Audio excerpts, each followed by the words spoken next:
Let's see level versus chase production plan. तो यहाँ पे वाई एक्सिस पे जो है क्वांटिटी है, यूनिट्स है, और एक्स एक्सिस पे हमने दिखाया यहाँ पे टाइम पीरियड। ओके, और ये जो येलो आपको दिख रहा है ना, येलो कर्व्स, वो इंडिकेट करता है demand.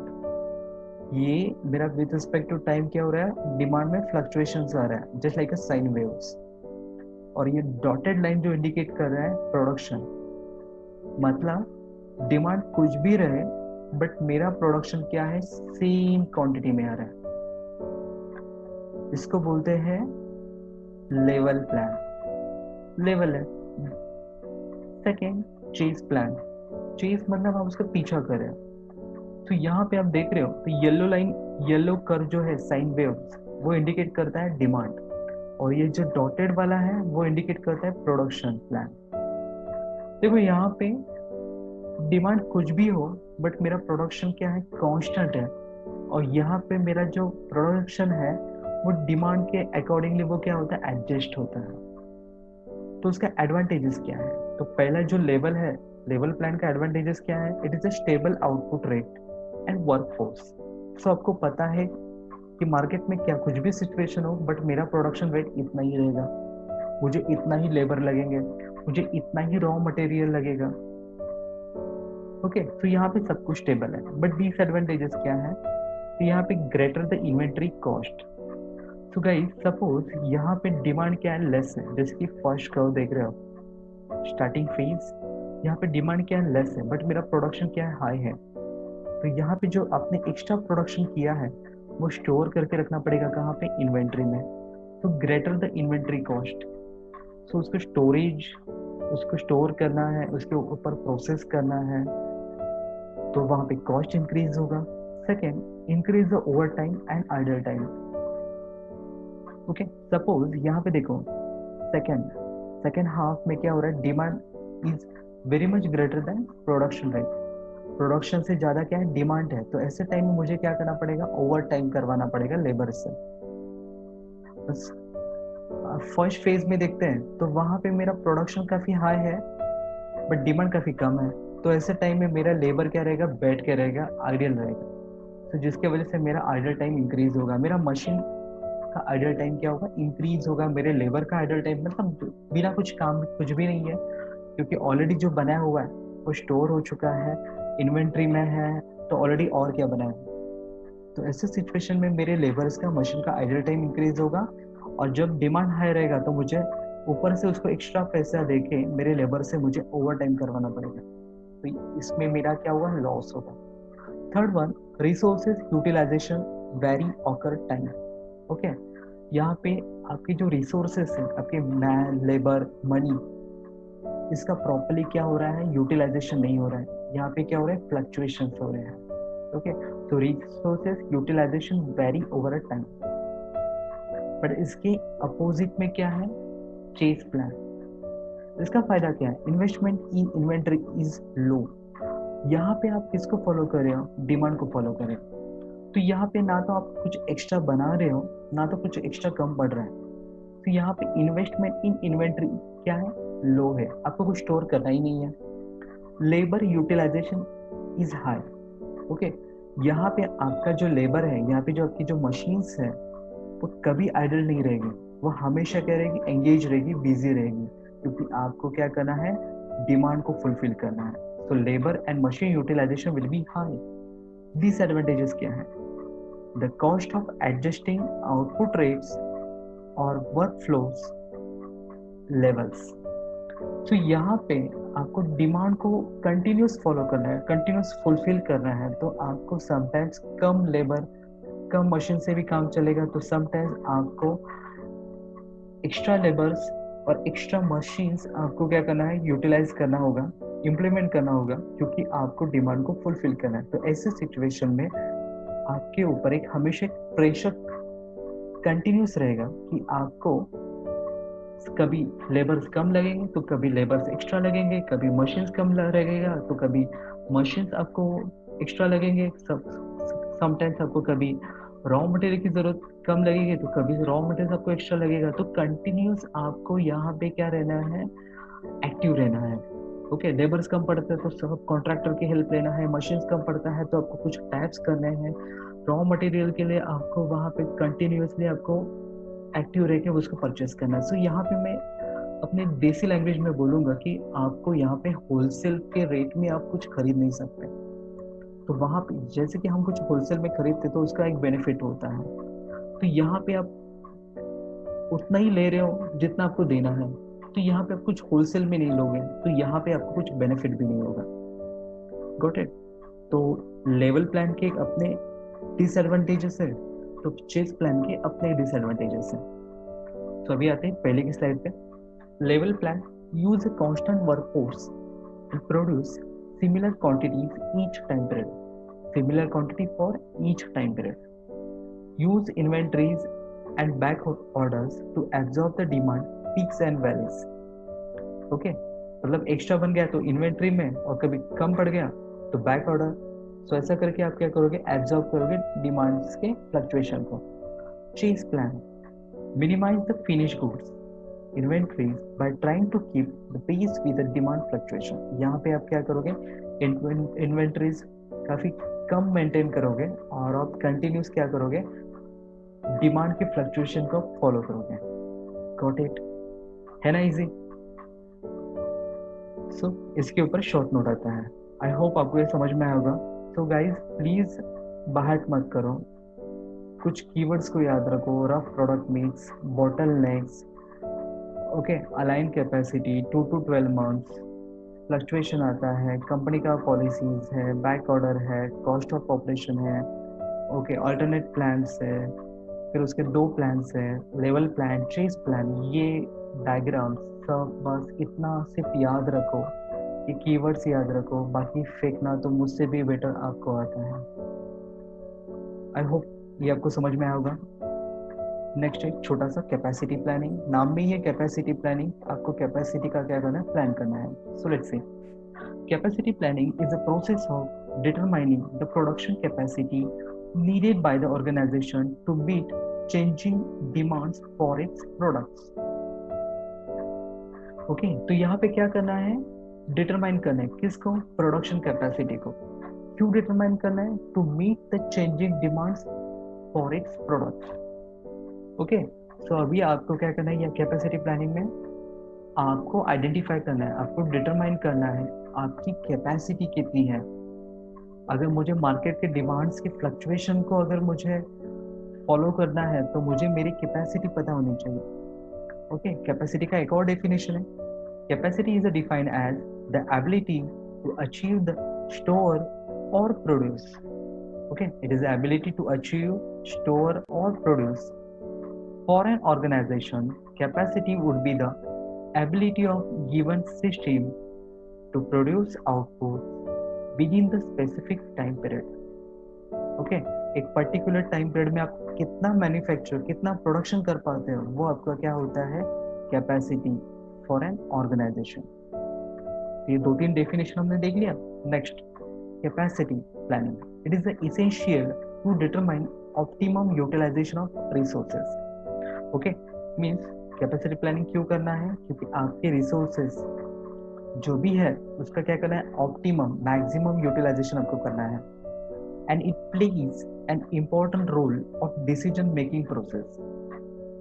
For the example, extension of existing operation, modification to product lines, starting a new product. Okay, मतलब कुछ नया प्रोडक्ट्स बनाना है, कुछ ऑपरेशंस को क्या करना है, एक्सटेंशन करना है, प्लांट्स को एक्सटेंशन करना है, कुछ प्रोडक्ट्स में मॉडिफिकेशन करना है, तो ऐसे सिचुएशन में आपको कैपेसिटी प्लानिंग की हेल्प लेनी पड़ेगी। Got it?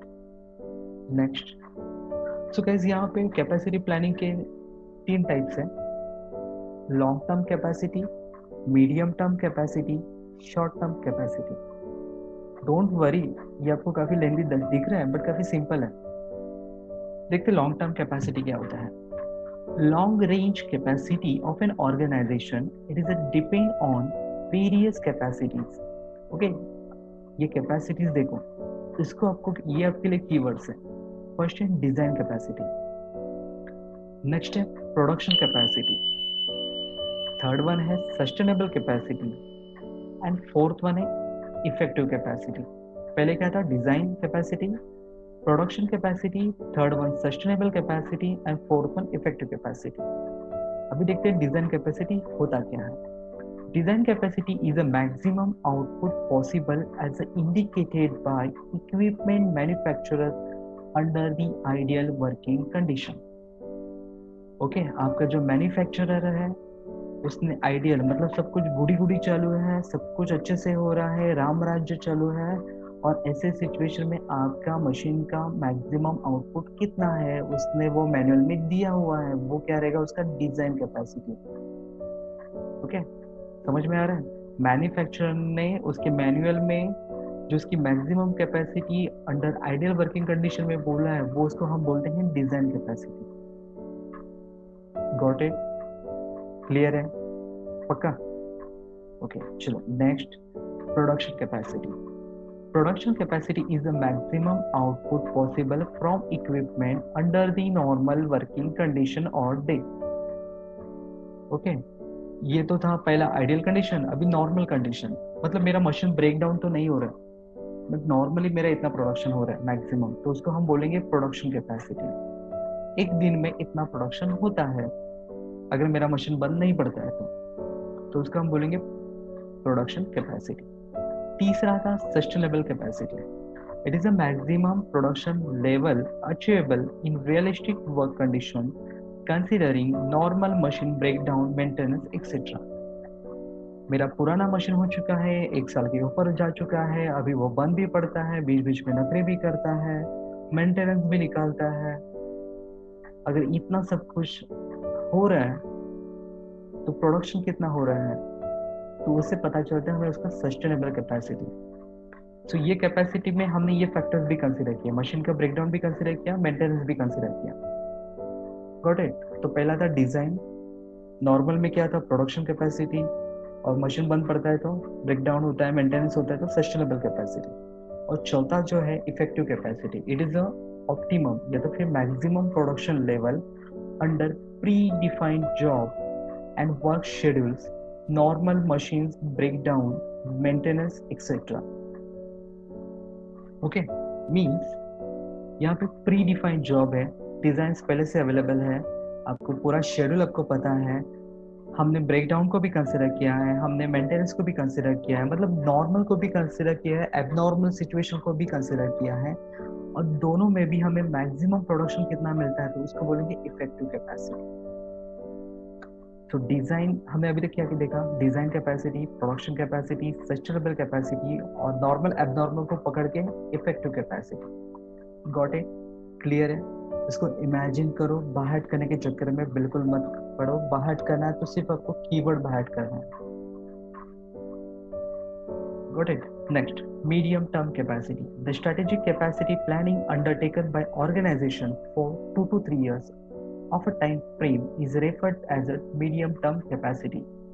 तो अगर 2 से 3 साल के लिए अगर आप सोच रहे हो तो आप कौन सा कैपेसिटी प्लान करो? Medium term capacity. वहां पे भी ये सेम सिचुएशन आएगा। नेक्स्ट है शॉर्ट टर्म कैपेसिटी।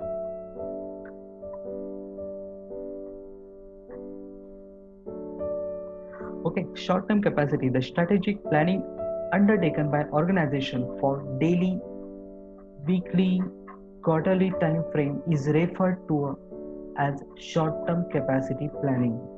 जहाँ पे आप डेली या तो फिर वीकली या तो फिर मंथली या तो फिर क्वार्टरली आप अगर प्लानिंग करते हो तो वो किस में काउंट होगा? शॉर्ट टर्म कैपेसिटी में। आई होप आपको ये समझ में आया होगा। ओके चलो लास्ट,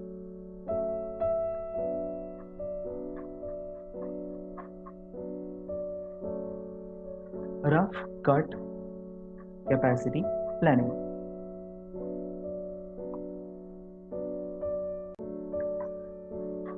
गाइस इसके ऊपर एक हर 2 to 3 एग्जाम्स के बाद इसके ऊपर एक शॉर्ट नोट आता है, इसलिए मैंने इसके ऊपर फोकस किया है, rough cut capacity planning. Okay मतलब यहाँ पे 60-70% पार्ट पकड़ के चलो कैपेसिटी प्लानिंग का, बस उसका एक थोड़ा सा एक्सटेंशन पार्ट है रफ कट, जिसको हम RCCP भी बोलते हैं। Okay so RCCP verifies that you have sufficient capacity available to meet the capacity requirements for your master schedule. Okay, so आपने जो प्लानिंग किया है, जो शेड्यूल है, तो आपको ये चेक करेगा, रफ कट कैपेसिटी प्लानिंग उसको वेरीफाई करेगा कि सही में आपके पास सफिशिएंट कैपेसिटी अवेलेबल है क्या। अगर आपने जो शेड्यूल बनाया उसको फॉलो कर रहे हैं तो आपके पास सही में उतनी कैपेसिटी सफिशिएंट है क्या, वो चेक करेगा कौन, rough cut capacity planning. It is a long term plan capacity planning tool that marketing and production used to balance the required and available capacity. Okay, so ये क्या करेगा, बैलेंस करेगा, किसके बीच में बैलेंस करेगा, एक मेरी रिक्वायर्ड कैपेसिटी मतलब इतनी होनी चाहिए बट मेरे पास इतना ही है, तो रिक्वायर्ड और अवेलेबल इन दो कैपेसिटी के बीच में प्लानिंग कौन करेगा, सॉरी बैलेंस कौन करेगा, RCCP. And to negotiate changes to master production schedule और अवेलेबल कैपेसिटी। ओके, मतलब ये चेंजेस करने का अथॉरिटी किसके पास है, रफ कट कैपेसिटी प्लानिंग में। मतलब वो सबसे पहले वेरीफाई करेगा, उसके बाद वो बैलेंस करेगा, फिर अगर जरूरत पड़ी तो वो निगोशिएट करेगा आपके मास्टर प्रोडक्शन शेड्यूल के साथ। You can change your master production schedule, तो वो कैसे चेंज होगा, by changing the dates and increasing और decreasing master production schedule quantities. या तो फिर वो क्वांटिटीज में चेंजेस करेगा आपके कैपेसिटी के अकॉर्डिंगली, या तो फिर डेट्स में कुछ चेंजेस करेगा। Got it. You can change your available capacity by adding or removing shifts. Okay, so time कम ज्यादा हो रहा है तो आपको समटाइम्स एक्स्ट्रा शिफ्ट करना पड़ेगा, या तो फिर शिफ्ट्स को क्या करना पड़ेगा, रिमूव करना पड़ेगा यूजिंग ओवर टाइम और सब कॉन्ट्रैक्टेड लेबर एंड एडिंग और रिमूविंग मशीन्स। मतलब मशीन्स कभी कम ज्यादा होगा, कभी शिफ्ट्स इंक्रीज हो गए तो वो डिक्रीज हो गए, कभी ओवर टाइम करना पड़ेगा, तो ये सारी चीजें को कौन हैंडल करता है, rough cut capacity planning. Okay, next you can perform rough cut capacity planning at 2 levels. इसका भी 2 लेवल है। सबसे पहले है use routine based RCCP and second is use rate based RCCP. तो रूटीन, ओके, सो रूटीन कब होता है, when your capacity, resources, required available capacity are stated in terms of hours per week per resources. Okay, so अगर आपका capacity in terms of hours per week per resources अगर ऐसे mention हुआ तो उसको क्या वो लेवल रहेगा, रूटीन बेस्ड आरसीसीपी। सेकेंड है use rate based RCCP. Okay, when your capacity are stated by production rate per week per line. Okay, so are stated by production rate मतलब क्वांटिटी बेस है, वो rate कितना है पर week पर line, तो उसको बोलेंगे यूज रेट बेस आरसीसीपी। तो गाइज हमने अभी तक क्या क्या देखा, फोरकास्टिंग क्या है, फोरकास्टिंग के टर्म जो थे मैथ थे, मैड था, बायस था, एमएससी था, ये टर्म्स को हमने देखा अभी तक। उसके बाद हमने देखा एक एग्रीगेट प्लानिंग क्या होता है, उसके बाद हमने देखा कैपेसिटी प्लानिंग क्या होता है, उसके बाद हमने देखा आरसीसीपी रफ कट कैपेसिटी प्लानिंग क्या होता है। सो गाइज ये जो सारी चीजें ना वो एक दूसरे के साथ काफी हद तक मैच होती है। आई नो यहाँ पे कंफ्यूजन होगा, बट अभी इस वीडियो के साथ अब आपको एक काम करना है, आपके हाथ में एक पेन होना चाहिए, तो जो मैंने कीवर्ड्स को मैंने जो हाईलाइट किया है, ओके, वो कीवर्ड्स को नोट डाउन कर लो, इतना छोटा सा काम कर लो। एग्जाम के टाइम में सिर्फ आपको कीवर्ड्स को पढ़ना है, कीवर्ड्स को बाहर करना है, बाकी सेंटेंस मेरे से बेटर आप बनाओगे। ओके, क्योंकि आप एक्सपर्ट हो इस फील्ड के। फेंकना आपको बहुत अच्छे से आता है, आई नो, बट जो भी फेंकोगे वो कीवर्ड्स के साथ, कीवर्ड्स को हाईलाइट करोगे, पॉइंट्स वाइज लिखोगे, ग्राफ या तो फिर डायग्राम को प्लॉट करोगे। आपका फाइनल ईयर का सब्जेक्ट है, आपको स्कोर करना है। आई होप गाइज आज का ये आपका सेशन आपको समझ में आया होगा। ओके, थियरी आपको बाहर नहीं करनी है, समझ के लेनी है। और जो नेक्स्ट सेशन है क्वांटिटेटिव मेथड्स, उसको हम देखेंगे। Okay, so let's guys, I hope आज का ये वीडियो सेशन आपको समझ में आया होगा। ओके, अगर आपको ये वैल्यूएबल एंड वर्थ लगे देन प्लीज कमेंट बॉक्स में मुझे बताइए कि आपको आज ऐसा कौन सा पॉइंट था जो बुक में क्लियर नहीं हो रहा था, वो आपको जो डाउट सॉल्व नहीं हो पा रहा था, बट इस वीडियो के वजह से आपका ये डाउट सॉल्व हो गया और वो जो पॉइंट था वो आपको बेटर तरीके से समझ में आ गया, देन प्लीज मुझे इन्फॉर्म कीजिए, क्योंकि आपका ही इनकरेजमेंट मुझे एक्साइट करेगा न्यू वीडियोस बनाने के लिए। ओके, और अगर आपका कुछ सजेशन भी है, अगर कुछ आपको डाउट्स भी है, तो भी कमेंट बॉक्स में मुझे कमेंट करके मुझे इन्फॉर्म कीजिए कि तो मैं उसके ऊपर काम कर सकता हूँ। आपके सजेशन के ऊपर काम करूंगा तो मैं और भी ज़्यादा इम्प्रूवमेंट कर सकता हूँ। Okay, so please comment box में मुझे कमेंट करके बताइए कि क्या आपको समझ में आया, क्या आपको डाउट्स हैं, क्या इम्प्रूवमेंट्स होने चाहिए, तो वो सारी चीज़ें शेयर करो। And one more thing, last reminder, कि अगर इस चैनल को, डिजिटल एकलव्य इंजीनियरिंग चैनल को अगर अभी तक आपने सब्सक्राइब नहीं किया है, देन प्लीज़ सब्सक्राइब करो, बेल आइकन को प्रेस करो। और हमारा जो इंस्टाग्राम पे है डिजिटल एकलव्य इंजीनियरिंग में, हमारी जो वेबसाइट है, वेबसाइट पे हमने सारी वीडियोस, सारे नोट्स मैंने वहाँ पे फ्री ऑफ कॉस्ट अवेलेबल करके दिए हैं। इवन टेक्स्ट बुक के वीडियोस भी मैंने वहाँ पे कुछ शेयर किए हैं, तो उसका भी बेनिफिट आपको लेना है। सिर्फ आपको ही नहीं लेना है, तो वो सारे लिंक्स को आपको आपके फ्रेंड्स के साथ शेयर भी करना है। ओके, सो यहाँ पे सब कुछ फ्री ऑफ कॉस्ट हो रहा है। आपको एक सिंगल रुपीज भी आपको पे नहीं करना है, बस आपको डेडिकेशन से आपके घर पे बैठ के आपको स्टडी करना है। ओके, इतना तो पक्का कर सकते हैं हम। Okay, have a nice day, good bye, take care, bye bye.